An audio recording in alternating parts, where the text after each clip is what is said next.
So, hello friends. So, I am Pradeep Chagalamudi from Hyderabad, India.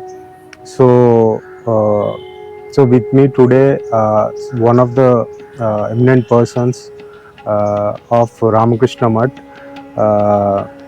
who is proficient in most of the Indian spiritual texts. Recently I have heard him speak about Bhagavatam text, interpreting and deciphering the text to the audience in Ramakrishna Mutt. I'm sorry, sir. So could you tell me your name? I'm Swami Shritikanthananda. Namaste. So I'm not that well versed, I'm not that proficient. And to say that I'm proficient in Indian scriptures, because Indian scriptures are so vast, the scriptural knowledge that we have, the spiritual wisdom that we have is too vast, and nobody can claim that I'm an authority on it. With whatever the little understanding I have in these scriptures, I will try to share with you next few minutes. Okay, nice, sir. So let us, because you said it is really vast, probably we have Vedas, Upanishads, Bhagavad-Gita, Bhagavatam. Also there are Brahma Sutras or something. Or maybe, like you said, this really vast subject.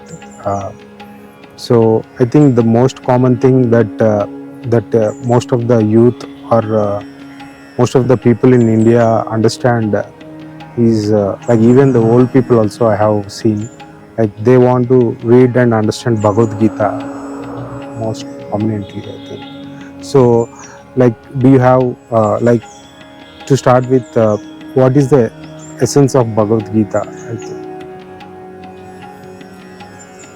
You know, the fundamental scriptures of Sanatana Dharma are the Vedas. Vedas, there is two kinds of knowledge. One is Karma Kanda, another is Jnana Kanda. Karma Kanda pertains to yajnas, sacrifices. The goal and the intention of the sacrifice is to go to heaven post-death. So that was that. So in the beginning, actually, the people who lived in the Vedic times, they had this question, in their mind, what happens after death?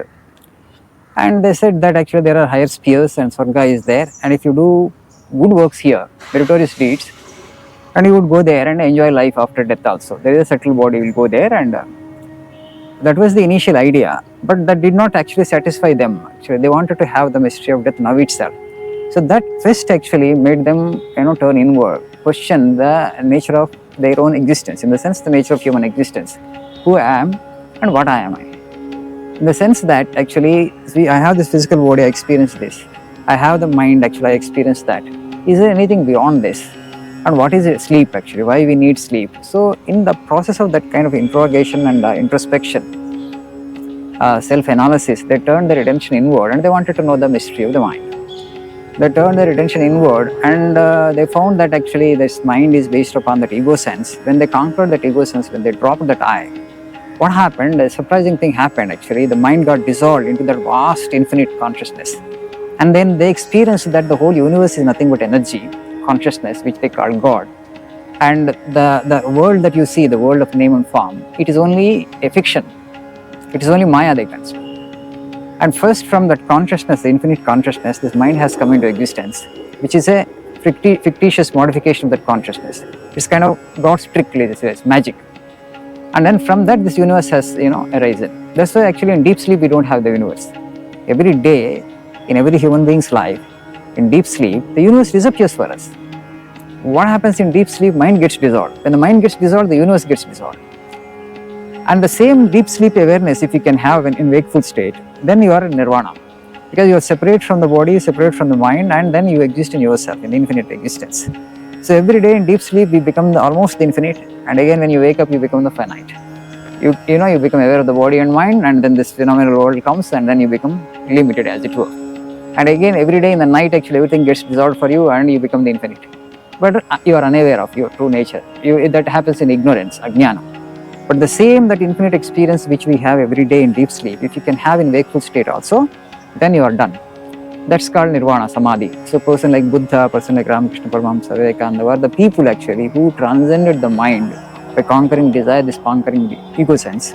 This knowledge which we are talking about now is the Jnana Kanda part of the Vedas. First, Karma Kanda pertaining to yajnas and yagas and rituals. That intention was to go to heaven. And the second part, the essence of the Vedas, that is the Upanishads. The Upanishads, they discussed about these philosophical things, and then they established and concluded that human being is essentially divine, essentially soul, essentially spirit, essentially consciousness.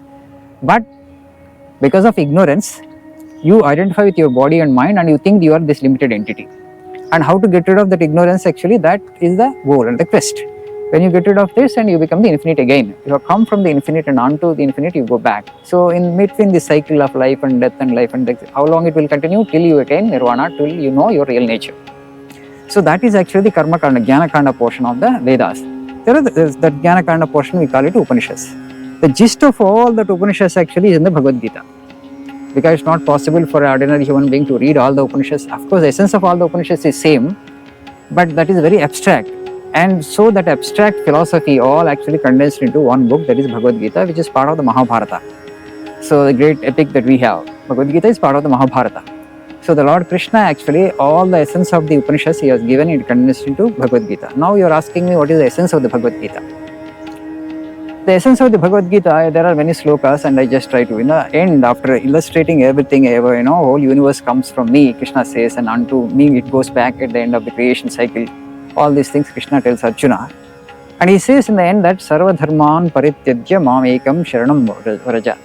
Aham Tam Sarva Papebhyo. I will liberate you from every sin, every bad karma of you.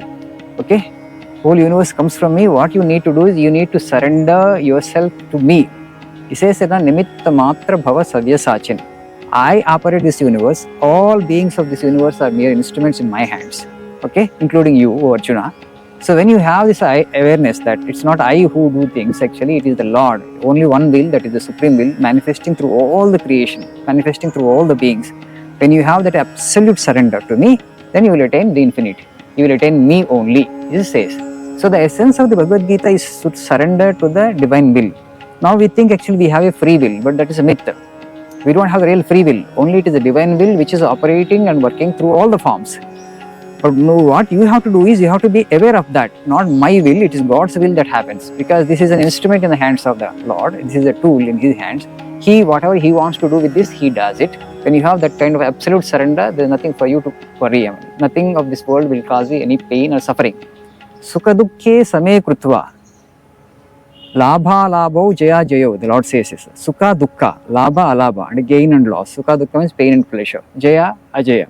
I mean, victory and defeat. You consider everything as same. So what we do as a normal human being, when sukha comes, actually we get elated. When dukkha comes, we get dejected and depressed. So we get affected by these polarities, dvandvas they called. So the Lord says, ask Arjuna, become dvandvatita. What happens? The mind is made up of dvandvas. We call pairs of opposites.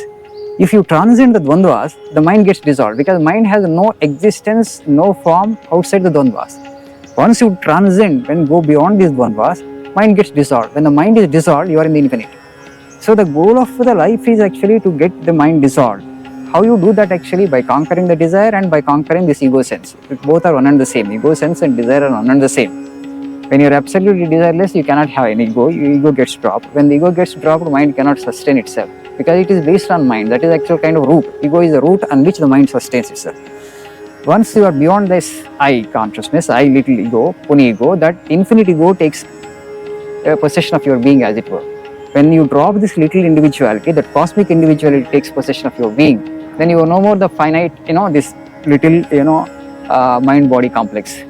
You have little this psychosomatic complex. You have transcended the both physical and the psychological dimension. Then you have attained to that spiritual, your real dimension, the infinite dimension of your personality. And that is the Puranas and Brahma Sutras, any of the scriptures that you take, it is the same. Surrender to the divine will. They have actually delineated in the Bhagavad Gita, we have 4 yogas Krishna talks about basically. The first yoga is Karma Yoga. For example, I am a workaholic kind of man. My temperament is work, because I cannot contemplate. If you ask me to meditate and realize the truth, I cannot do it. But I am a very active guy. And Krishna says, okay, if you are an active person, then you don't have to meditate much. What he says actually. So when you work actually, you work with a detachment, he says. In the Bhagavad Gita, there is a sloka where the Lord says actually. Karmanyevadikaraste ma phaleshu kadachana. O Arjuna, you have the right to action but not to expect the fruits thereof. Fruits I give according to your karma what you deserve. But your mind should not be on the fruits. So you must work like a master, Vivekananda used to say, not like a slave. Who is a master of action? A person who doesn't care for the results. Okay, results when you come, you take it. But your mind is not that on that. So once what happens, if you set your mind on the results, you become weak, fear comes. I am putting in so much of effort, what if I don't get it? That is the thing, right? So your efficiency of work will come down. But once you are surrendered to the will of the divine, whatever that comes, I will take it, it doesn't matter. I don't care for results. Then you are a master of your action. This is basically karma yoga. So, and also another definition that he gives for yoga is samatvam yoga uchyate. Equanimity of mind is yoga. Equanimity, when your mind becomes tranquil, when you don't get affected by the pairs of opposites, when you don't care for the results, automatically you will get established on the equanimity or the tranquility. And the first yoga is karma yoga, where you work with detachment. And the second yoga he talks about there is atma samyama yoga. It is actually meditation, through meditation. Some people are there, they are not so much oriented towards work. They want to contemplate. They don't even mingle with people. They are a kind of reticent people. They don't reveal their thoughts to others. They prefer them to stay alone and aloof. And such people actually who are interested in contemplation, by controlling the prana, you can control the mind. You can transcend the mind. So this is basically Raja Yoga, but that has to be learned from a guru who has become an adept in that particular kind of practice. But Sri Ramakrishna Paramahamsa and Vivekananda used to say that actually for this age that is not the yoga, because you don't get yogis who have become perfect by practicing that yoga. It's a bit difficult. It is very scientific, but at the same time, but you have to learn from a person who has become an adept in that. So that is basically Atma Samyama Yoga or Raja Yoga. Controlling the mind or conquering the mind by controlling the breath, because breath and mind are connected. Just for an example, you just hold your breath like that for 2 minutes, actually your mind thought will come under control. You just have Puraka, Reshaka, Kumbhaka. This is a cycle actually. You inhale, you retain the air, and then you exhale. This is one cycle. Every day, some 10-15 cycles you do, your nadis will become, nerves will become pure. Whole day you will become active. So you through the prana, through gross, you go to the subtle, because mind is subtle, mind is thought. Controlling the mind is difficult because it's very subtle. Because something physical, actually, you can pull it from here and put it there. But something very subtle, you can't just control it like that. So compared to mind, actually, the prana is gross. So as prana and thought are connected, by controlling the prana, you control the thought. And then ultimately, you transcend the thought. You go beyond the mind. That is basically Raja Yoga. And there are people actually, I can't practice all those things. I don't believe in people. They say Jnana Yogis, they are called Jnana Yoga. They want actually you to explain things logically. They're logic oriented, intellect oriented, reason oriented. Everything should be told them to logical. And for such people, the yoga that is taught is Jnana Yoga, where you are asked to discriminate. Okay, you are interested only, you want me to explain logically. The path that is suggested to them and the technique that is given to them, you have to say, I am not the body, I am not the mind. Okay, constantly. In Sanskrit, they use this expression, neti, neti, na iti, not this, not this. See, God is not somebody who is sitting in heaven, who is sitting in the skies. God is within you. But why I don't experience the divine nature of my own being? So because you are wrongly identified with the body and mind, you don't experience your true divine nature. Now you stop this identifying with your unreal nature. So how I do that? Constantly go on denying the lower nature. Let us say I am not the body, I am not the mind. So what I am consciousness. What is consciousness cannot be defined. So don't worry about defining consciousness. You keep on denying the lower nature. Constantly say I am not the body, I am not the mind, I am not the body, I am not the mind. Like mantra, in the beginning it's only an intellectual assertion. Intellectually you are asserting. One day a time will come where actually you have completely detached yourself from the body and the mind. That moment you experience your infinite and divine nature. Very simple, but you have to hold on to it. Constantly you have to practice it. Deny the unreal, that's alone you have to do, nothing else. You are wrongly identified. Vivekananda would say, once he was speaking in America, and he was so powerful and his speech was, one of the audience, one lady told Swamiji, you are trying to hypnotize us. Then Vivekananda said, oh madam, I am not trying to hypnotize you, I am trying to dehypnotize you. What do you mean by that? She asked. You have been already hypnotized into believing that you are the body. I am trying to dehypnotize you. You are not the body, you are not the mind, you are consciousness, you are the infinite, you are the spirit. Wrongly identified the matter and thought. So I am just dehypnotizing you. Keep on saying na iti, na iti. And also another practice that they give for Jnana Yogins is, see, this world is there, name and form you see it. Superimpose God on everything you see. Every atom in this universe bears the stamp of the creator. So keep on projecting that creator and everything you see. Suppose I see you, you are a manifestation of the divine, form of God. I see that person, he is also a form of God. I see a cat there, that is also a form of God. I see a bird there, that is also a form of God. So I superimpose God on everything I see in this creation. Slowly, in the beginning it is only an intellectual idea, and afterwards the time will come, a point will come, you understand that it's all the manifestation of the same divine energy. Then you have attained to that state of unity. Then you have attained yoga, perfect, you have become perfect. And the fourth yoga and the last yoga is Bhakti Yoga.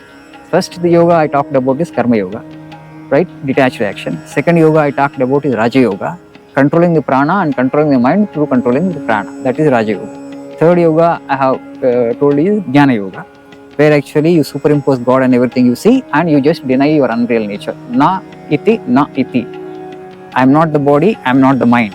So what are you? Then I don't try to define, because if I have to define, I have to use my intellect, I have to use mind. That which you are talking about, the truth which is infinite, cannot be comprehended by the mind. It is beyond the intellect. You may have the sharpest of the intellect, but still it will not be able to define consciousness, because consciousness is the source of the intellect. So intellect cannot grasp the consciousness. You can't have God in the ken of your intellect. It is beyond the ken of your intellect. So you can reach the highest through sharpest of the discrimination. Also there will come a point, beyond that you cannot go. You have to drop the intellect to experience the truth as truth. That's why our rishis have said that intellect can take you only this far. Afterwards you just have to drop the intellect and mind itself, because actually intellect is located in the mind. Only when the mind is dissolved you will experience your real nature. That is basically Jnana Yoga. And the third and the fourth and the last yoga is Bhakti Yoga, where I am struggling, I am finding it difficult to drop the ego, right? So what I do is I have a Ishta, we call it chosen deity in English, okay, Ishtadaivam. Telugu we call it Ishtadaiva. Let us say Rama is my Ishtadaiva. So how our rishis have defined the mind, they have given a definition for mind. Mind is nothing but past and future. If you just analyze the mind, it will always either brooding over the dead past or thinking about the unborn future. That is the nature of the mind. If you remove past and future from the mind gets dissolved. When the mind is dissolved, actually you are in consciousness again. So to attain to that state where actually you go beyond the past and the future, right? Our people have suggested this. For example, Rama is my chosen deity. What I do is, because I don't think about the past. Why? How I do that? People are saying that Swamiji, I am finding it very difficult. All the bad memory is coming into the present. Those things should have happened, but they had happened, but again and again that would come to my memory and they trouble my present. So I am not able to forget past. It is easy said that I can say you forget the past and you don't think about the future, but it's the toughest thing, right? Always you're thinking about either future or brooding over the dead past. See, now I believe in my Rama. And then I have no issues, and I have surrendered to my Rama, in the sense that past happened by the will of my Rama and future also is going to happen by the will of my Rama. So absolutely I am in the present, I am in the moment. Past is not there, future is not. I don't care for the past whether positive or negative, because it happened by the will of my Rama. And future is also going to happen by the will of my Rama. So where is the worry? You are in the moment, you are in the present. That is consciousness. When you remove past and future from the mind is made up of pairs of opposites, I said, likes and dislikes. Here, past and future. When past and future you remove, then again mind is dissolved, again you touch the consciousness. You are in infinite. So basically these are the 4 yogas that Bhagavatgita talks about. In detail actually it is given. And but the goal is to transcend the mind, to conquer the mind. Yes. You talked about moving from lower consciousness to higher consciousness, super consciousness, right? So like this super consciousness, is there any end to it? Like for example, how does one person know he has reached the super consciousness? Like after super consciousness, is there any other consciousness also? No, the final experience which we call it as nirvana or mukti or kaivalya or God realization or self realization or freedom, they are all synonyms. The ultimate experience is one. After attaining to that experience, actually all your doubts will get cleared. You will not have any doubt thereafter after that experience. How do you know that this is the final experience? You will not have any doubt with regard to this universe. Is there anything beyond this consciousness? You will never have that question, because you will know that it is complete. Because it's Purna. You have attained to that state of completeness. So that fulfills all your aspirations, all your desires. There will not be any desire, there will not be any doubt, there will not be any kind of suspicion or beyond that. So you have completely satisfied, you have fulfilled. That's called total fulfillment. And in Telugu we say Janma Safalya. So you have attained perfection. Then you understand it for yourself. You will not go to somebody, actually the experience that I have got is perfect or complete, or do I have to get some other experience? You will not ask, because you become fulfilled, you have become complete, because the mystery of the universe is revealed to you. with the Lord Himself. Your real nature you have known. You are complete. Some people, for example, I mean, I have known some of the Buddhist related texts. So there they talk about bliss or happy bliss states, and also in one of the Sadguru there is another guru like Isha Ashramam he has. So he also in some of his speeches he talks about bliss or bliss state or ecstasy or some states, higher states. So is this states ecstasy or bliss states, or is it on the way to this higher consciousness that you are talking about, or it is the No, when you are talking about bliss or ecstasy, they are talking about the final experience only. okay. See, in mind we have happiness, we get joy through mind. Sometimes misery, sometimes joy. Mind is always actually, oscillates between these two. Sometimes you're in a trough, sometimes you're in a crest. It's in a wave fashion it moves. Nobody can be in a high mood all the time, however great a person may be, right? So that is the nature of the mind. Once you transcend the mind, there is the super consciousness, spirit, Chaitanya or God.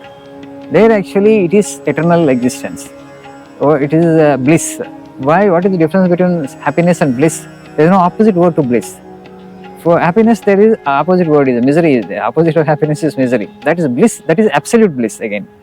Absolute in the sense that there is nothing beyond, and there is no opposite to that. The definition that we give for that state is Sat Chit Ananda. Sat here means absolute existence. For example, this body now I have identified with. This is a relative existence. Today it is there, tomorrow it is not there. It can't be absolute.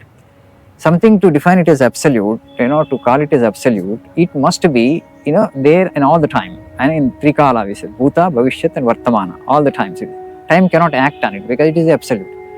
So that's why Sat, existence absolute. Chit, actually knowledge absolute. The knowledge that we gain actually by book reading and through our experiences and by observing the people around and the society and the universe, this is relative knowledge. It is not absolute knowledge. Absolute knowledge is only in the possession of that consciousness. So that is knowledge absolute. Existence absolute, knowledge absolute, Sat, Chit and Ananda, and joy absolute, which is called bliss. So that is the definition for God, definition for that state. What you are talking about, bliss and ecstasy, is only that state which you are talking about. In Buddhist parlance, they call it nirvana, and in Sanatana Dharma, they call it kaivalya, samadhi, mukti, moksha, freedom, volatilization, one and the same. The ultimate state that they are talking about is one and the same. So, like, there is financial freedom and there is spiritual freedom. So, how does one has to deal with both these things in our, like if we go out and there is some traffic, so you need to deal with finances, I think, or like physical body, material aspects, and there is a spirit that you talk, spiritual freedom. So this material or financial or body freedom and this spiritual freedom, so how to, is there any balance or one drives the other or other drives the other? See, we have identified with the body. Once you think you are a body, you have three needs: roti, kapda or makan, right? They are called basic needs of life. What are the basic needs of the body? Body has those needs, right? Mind doesn't need a house. So because you are a physical body, you think you need these basic needs. And when you try to satisfy those basic needs, today actually you are not able to draw the line. This much is enough for me. And you see, you look at your neighbor, he has more, and you just are in competition with him or her. And that's why the rat race has started. But you need to remember all the time in mind that this is a short-lived entity. It has no eternal existence. It has an expiry date. And is that everything that I can achieve with this instrument, or is there something more? If you just look at our society today, nobody is totally happy. You just go and ask somebody, do you feel fulfilled? No. Some kind of ennui or emptiness, something, a dissatisfaction, everybody has, even a billionaire has. So that means what? You are actually searching for, for the absolute at a wrong place. This is physical, we understand this, it has certain needs, we need to provide for that. What extent, you have to draw the line, otherwise you will not get, without leisure, Vivekananda would say, no intellectual and spiritual development is possible. Suppose if I get into this rat race where actually I want to make more and more and more, where is the end actually? Then the death is there, then anyway, whatever that I accumulate, I cannot take it to the next world. It doesn't come with me, right? So you should be able to say that everybody has to define it for himself or herself. That's why in our culture, we always talk about contentment. When I said contentment, not that you should have ambition. You change, your ambition is in a different plane. For example, Sri Ramakrishna Paramahamsa, he was there. He was ambitious, tremendously ambitious. But he was ambitious on a completely different plane. He wanted to know the truth in this birth itself. Right? Most of us, 99% of the people in this society are ambitious only on a material plane. What happens if you're only ambitious on a material plane? You have to compete with your fellow human being. Sometimes people indulge in corruption, dishonest means. Right? All that it happens because of material things. I am in competition with others. And if the nation actually is in competition with another nation, wars happen. That's why, because of material prosperity, economy. Right? Let me become an economic superpower. So you are in race with it. That is not a good race, because ultimately death is there. We are gone tomorrow. We are not there. Today we are there. Tomorrow we are not there. So like Buddha, for example, his father wanted to give him the throne. Buddha said, no, that it doesn't give me fulfillment, because I have seen you, right? I never saw you, fulfilled. Always actually you are aspiring for something more and more. And so he took up the begging bowl and went into the forest. And Okay. Yeah. Right. So that you have to choose for yourself. These material things, yes, we need it, but we should be able to draw the line. And most of the people, they're amassing and amassing and amassing. They don't know what to do with that they have amassed. Okay, there is something like that. Only what comes with you when you die is only the good action, the spiritual sadhana that you have performed in this birth. Nothing else will follow you. Whatever that you accumulate here, you have to leave behind. You remember this all the time, and then actually you make for your spiritual sadhana, make time for your spiritual sadhana, and that alone will come with you to the next birth. So gradually you keep evolving and evolving, and you'll get a better instrument, and one day you'll become Buddha. So we are all tomorrow's Buddhas, right? We are evolving actually, consciousness is evolving, but how fast? That's the question. How quickly you want to realize the truth? Having got this instrument which has the potential and capacity to know the truth, and if you invest all your time and energy only in one direction, in the material plane, and you have wasted the potential, you have wasted the possibility, right? You be wise. That's what our people have said, rishis have said. So you have to balance these two things, how much is enough for you? Everybody has to decide for himself or herself, right? I can't define the thing for you, this much should be enough for you. You have to make a choice. Because the material things, they don't follow post-death, right? What follows when you die actually, what comes with you is only your spiritual sadhana. If you have done some spiritual sadhana, and that actually the punya merit of it will come. Right. Anything that is... but I think it's not a shade. But the problem is, like human beings, the machines are also becoming hypersensitive. I mean, I did not take this much long interview before. It's more than half an hour, I think, so far. Right. So maybe that's the cause. I did not test it so well. You bring it a little nearer.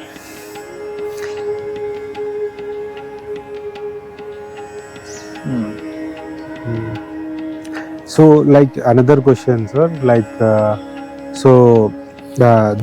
this whole world that we have, right?